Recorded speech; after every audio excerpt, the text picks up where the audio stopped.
ઉદાહરણ number 1, x અક્ષને અનુલક્ષીને ગતિ કરતા એક પદાર્થનું સ્થાન x બરાબર a વત્તા bt સ્ક્વેર વડે દર્શાવ્યું છે.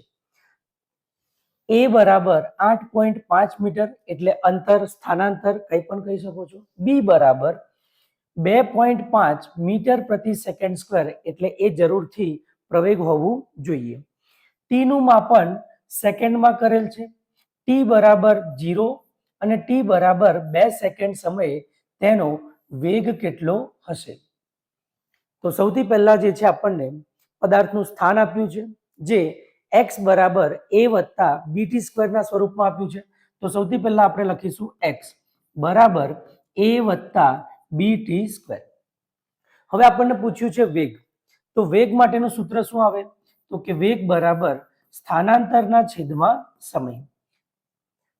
હવે dx બાય dt, x નું મૂલ્ય આપણે લખીએ તો d બાય dt, x નું મૂલ્ય લખાય આપણાથી a વત્તા bt સ્ક્વેર.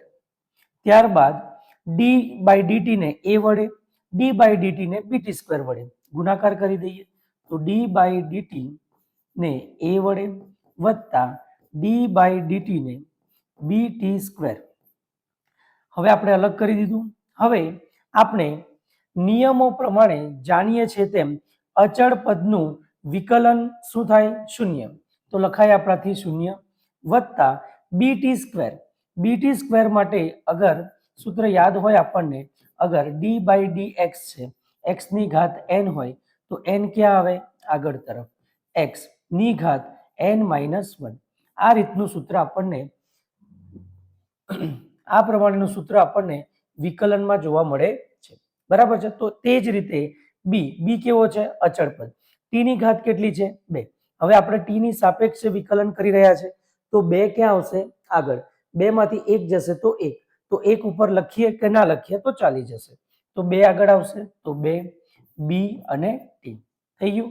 તો v બરાબર આપણા પાસે કેટલા આવી ગયા? 2bt. હવે આપણને t બરાબર 0 સમય પર અને t બરાબર 2 સેકન્ડ પર વેગ શોધવાનો છે. તો વેગ શેના પર?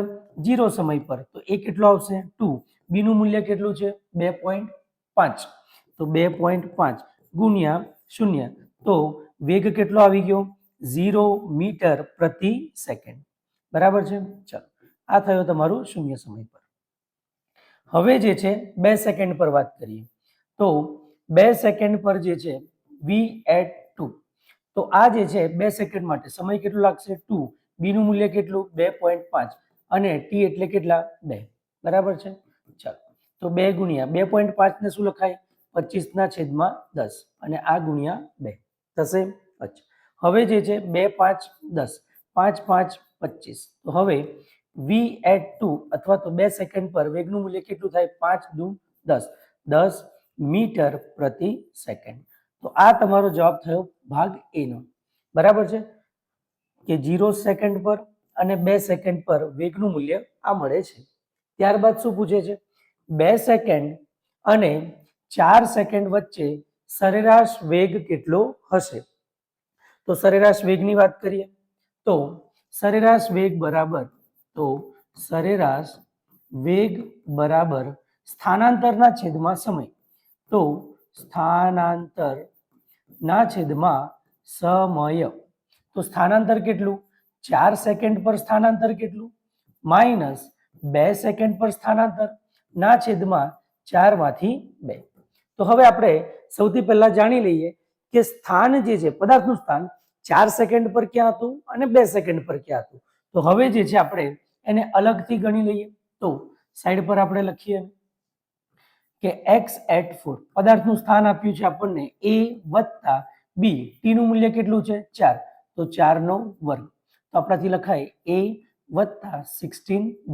સમીકરણ નંબર 1. તેવી જ રીતે x@2 એટલે કે 2 સેકન્ડ પર. તો a વત્તા b કેટલું? t કેટલું છે? 2. તો 2 નો વર્ગ કેટલો થઈ જશે? 4. તો આપણાથી લખાય a વત્તા 4b. સમીકરણ નંબર 2. હવે પદાર્થનું સ્થાન 4 સેકન્ડ પર ને પદાર્થનું સ્થાન 2 સેકન્ડ પર. તો આપણાથી શું લખાય? a વત્તા 16b માઇનસ બ્રેકેટમાં લખીશું a વત્તા 4b 4 માંથી 2 જાય તો કેટલા રહે 2. તો હવે બ્રેકેટ ઓપન કરીએ તો a વત્તા 16b minus a minus plus minus 4b ના છેદમાં 2.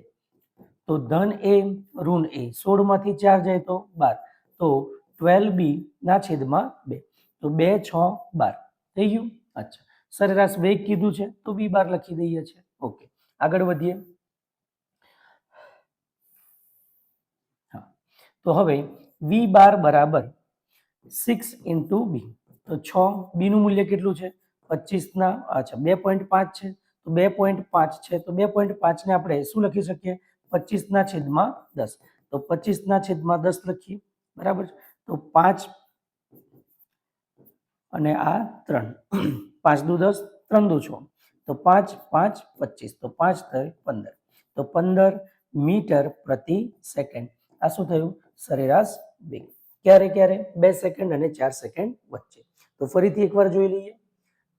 આપ્યું શું છે એક્સ અક્ષને અનુલક્ષીને પદાર્થ ગતિ કરી રહ્યો છે, તેનું સ્થાન આપણને x બરાબર a વત્તા bt સ્ક્વેર ના સ્વરૂપમાં આપ્યું છે. a અને b ના મૂલ્ય જણાવ્યા છે. ત્યારબાદ આપણને કહે છે કે t બરાબર 0 સેકન્ડ પર અને t બરાબર 2 સેકન્ડ પર વેગ શોધવાનો છે. ત્યારે વેગ શોધવા માટે આપણે જાણીએ છીએ તેમ પદાર્થનું સ્થાન આપ્યું છે. તો વેગ શું છે સ્થાનાંતરના છેદમાં સમય.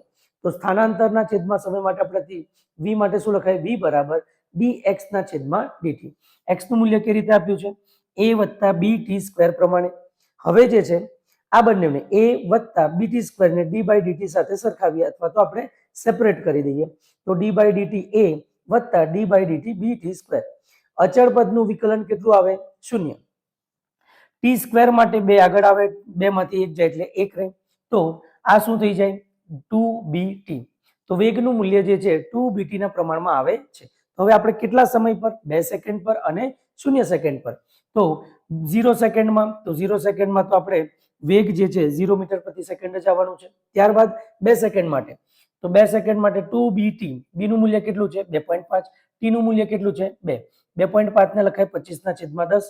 કાટકૂટ કરતા આપણને કેટલું મળે છે 10 મીટર પ્રતિ સેકન્ડ.